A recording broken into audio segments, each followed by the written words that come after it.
សា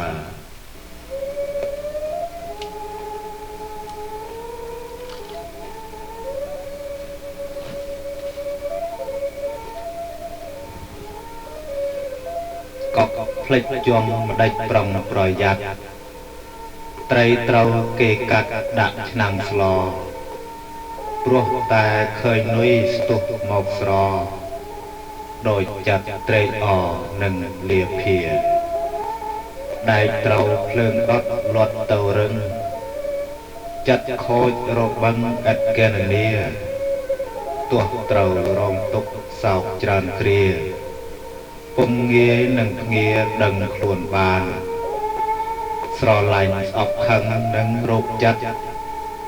តាមចុកយ៉ាងស្អិតពិតរំខានបង្កទុកសោករោគសាមានអំពលឥតស្រានគ្មានយប់ថ្ងៃបង្ក្រាបដំរីក្របីសេះទោះត្រល់ចំណេះនឹងប្រឡ័យបង្ក្រាបគំនិតចិត្តអប្រិយបើផ្លត់ចាញ់ដៃពិតខ្សែខ្លួន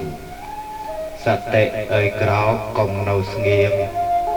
ធ្វើក្តីព្យាយាមឲ្យមមួនចោលអ្វីចោលចោះកុំចោលខ្លួន